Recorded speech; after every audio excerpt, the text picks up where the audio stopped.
Kumusta mga kanois? Welcome back sa ating YouTube channel, Filipinois. So ngayong araw, another update tayo guys dito kay Neri Naig Miranda daw na inaresto daw. So yan yung panonoodin natin. So ang video ito ay mula kay Chika Blockbuster. So meron itong pamagat na ito pala ang tunay na dahilan bakit inaresto asawa ni Chito Miranda na si Neri Naig Miranda sa Pasay. Akala ko kasi tawag dyan, clickbait lang, pero totoo pala men. So, ang video ito ay mula kay Chika Blockbuster, supportahan nyo yan. Siyempre, tapos kung trip nyo ng mga ganitong reaction video, may kasama kayong manood. Huwag nyo na rin kalimutang supportahan yung YouTube channel natin, Filipinoise. So mga kanaysi, hindi na natin ito patatagalin pa. Simulan na natin. So again, ang pamagat ng video ito, ito pala ang tunay na dahilan bakit inaresto asawa ni Chito Miranda na si Neri Naig sa Pasay o YYY. So again, Chika Blockbuster Filipino SC, like, comment, share, subscribe. Start. Ano katotoo ang chika ni Showbiz Insider at Showbiz-oriented game show host OG Diaz na inaresto raw ng mga otoridad ng tinaguriang wais na misis na si Neri Naig Miranda? Bihira lang yung ganun na mga misis yung inaaresto. Mostly kasi mga mister eh. Sa latest showbiz vlog ni OG na mapapanood sa OG Diaz Showbiz Update linggo ng gabi November 24, may nagpadala raw sa kanya ng impormasyong si Neri nga raw ay dinakip umano ng mga pulis mula sa Pasay City Sabado November 23 dahil daw sa kasong paglabag sa Republic Act 8799 Section 8 o may titulong registration Registration of brokers, dealers, salesmen, and associated persons. So, ano kaya yung batas na yan? of brokers, dealers, salesmen, and associated persons ng Securities and Exchange Commission o SEC. Ang mas nakakashock at nakakaloka raw, topmost Ano ba yun? Anong case ba yun? Na-comment nga sa baba. Wala akong alam kung ano yun eh. Naintindihan ko lang doon is, like, wala talaga akong naintindihan. wanted person umano ang nabanggit na aktres. Oh, Hindi pa raw most malinaw ang wanted? eksaktong rason ng pagkakadakip umano kay Neri at kung sino raw ang may gawa nito laban sa kanya. Kung bibisitahin ang Facebook page ni Neri, kapansin-pansing ang huling post niya sa kanyang Facebook account ay noong Biyernes November 22. Wala ring post o pahayag ang mister niyang si Chito tungkol dito. November 22, tapos ngayon is November 26 na. So, 4 days na siyang walang update. Okay? Palagay rin daw ng source ng Showbiz Insider, mukhang may kinalaman sa negosyo ang nabanggit na demandahan.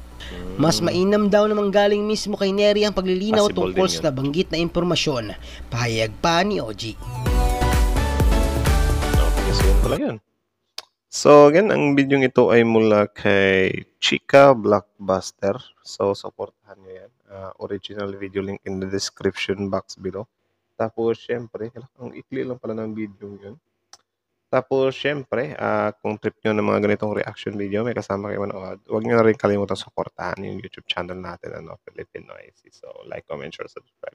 So, Chika Blockbuster, supportahan nyo yan. Original video link in the description box below. Panoorin nyo rin yung mga videos niya, Tapos, yun, syempre, our YouTube channel, Filipinoise. Like, comment, share, subscribe. So, kita nyo naman yun. May binanggit si dito eh. Chika Blockbuster na cases niya. Kaso lang, di natin alam kung ano to. Republic Act 8799 Section 8. Republic Act 8799 Section 8. So, parang ano pala daw siya? Parang related siya daw sa business. So, parang lang naman. So, parang hindi niya pa rin yun confirmed talaga. So, tingnan natin kung ano nga ba yun. Basta some kind daw siya connected sa business, which is pwede siyang connected nga sa business kasi alam naman natin na businessman business persons din tong mga taong to. Ang ano lang talaga dito is bakit 'di ba? RA 8799 8799 Section 8. Tignan natin. Dito pa talaga nag-research Ngayon lang Tingnan natin kung ano nga ba to about. Sana nag-chat GPT na lang. also known as a regulation code, requires the securities must be registered with the commission before they can be sold or offered for sale in the Philippines. Securities shall not be sold or offered for sale or distribution within the Philippines without a registration statement duly filed with the approved by commission. Anong securities? Security guard? Wait lang. Wait lang. ChatGPT nga tayo. ChatGPT. Dito pa talaga nag-research ano. Wait lang, total. Hindi naman kayo busy, di ba? So, tignan natin. Tignan natin. Try ChatGPT. Wala eh. Gusto kong ano eh, makichika eh. Chismoso lang. ChatGPT. ChatGPT. Ano yung RA 8799 Section 8 sa Pilipinas. So, yun. Ito na. Ito na. Republic Act o mas kilala bilang Securities Regulation Code ng Pilipinas ay isang batas na naglalayong i-regulate ang securities market sa bansa upang mapanatili ang integridad at protektahan ang mga namumuhunan. The Section 8 RA 8799 at tumutukoy sa requirement of registration of securities. Pangunahing alintuntunin, ang anumang uri ng securities ay hindi maaaring i-alok at ibenta sa publiko nang walang rehistrasyon sa Securities Exchange of Commission, SEC talaga.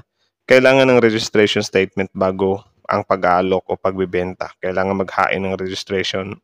So, abot nga siya sa businessman na maglalaman ng mga detalye tungkol sa securities ang kumpanya at iba pang mahalagang impormasyon. So, kailangan pa talagang arestuhin kapag mga ganito pala. Mga pagbubukod, may mga uri ng securities at transaksyon na hindi kailangang irehistro tulad ng pribadong placement or transaction sa mga accredited investor. Ang mga ito ay binibigyan ng exemption ayon sa batas. Ang layunin ng Section 8 ay tiyakin na may sapat na transparency at proteksyon ang mga namumuhunan laban sa mapanlinlang na gawain sa securities market. So, namumuhunan. So, investor. Tama ba? So, ano pala to? Ewan ko lang. Correct me if I'm wrong na lang. Ano siya? Correct me if I'm wrong, di ba? So, correct me if I'm wrong if same din ba to doon kay Ken Chan na case. So, comment ka sa baba. So, gusto ko lang din malaman. So, yun lang naman yung nakalap natin. Ano? So, yan, update. Abang pa tayo next update patungkol dito. So, yeah, hanggang dito na lang. So, again, Filipino Easy, like, comment, share, subscribe. Also, Chika Blockbuster support nyo yan. So, that's it. ChatGPT.